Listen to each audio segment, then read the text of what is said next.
perspective beforehand of what you could and could not do as a person. I'm not an ultra marathoner. I'm a regular Joe Blow average guy. Most runners are tall if they're running quick, those kind of things, but long distances, I'm 5'8", 5'9"-ish with my shoes because they add a little bit. But I would say that it's trying to inspire other people and actually seeing them be inspired. It's taking the idea that an average person can do above average things and then implementing that in other people's lives.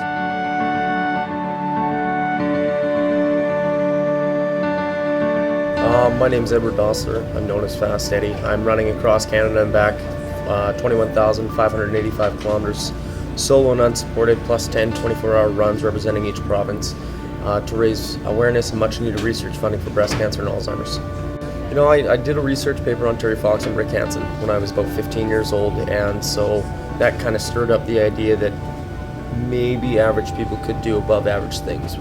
2 years ago, my grandmother was diagnosed with Alzheimer's, and so I said, you know, I best start getting ready to run across Canada.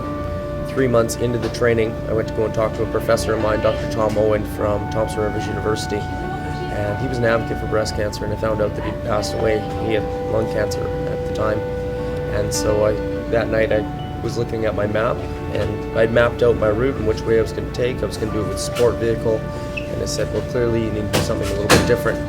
You're going to run there and back. Started out drawing out routes, took out the sport vehicle, so I would be pushing all my gear, 130 pounds across the country, to try and make it unique in the sense that it had something that no one else already had, so the causes could stand out a little bit more. It's 90% mental, 10% physical. Running is easy. It's the being out there by yourself day in, day out that's really tough. So when someone stops, you actually appreciate when someone actually takes an interest in what you're doing, and again, it's reciprocated. You take an interest in what they're doing. It's, you know, humankind kind of thing. You know, I'm getting a different perspective that most Canadians have. I get to see and smell things that we just zoom right by, and I get a sense of appreciation of how big we are. I realized how big we were when I was in Saskatchewan.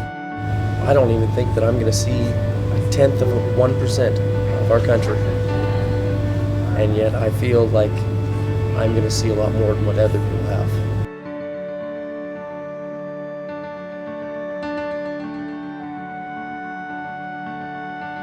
If you can focus on a positive, one positive thing, you can do a lot with that day. And it's only in the moment. No one cares about 2 weeks ago. Live in the moment. FastEddyCanada.com. That's the website where people can actually click and donate and those kind of things.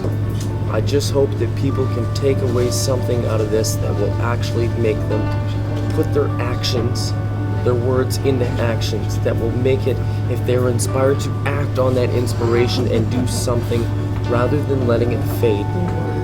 We have the ability to create change. It's just, we need to act on it rather than thinking it.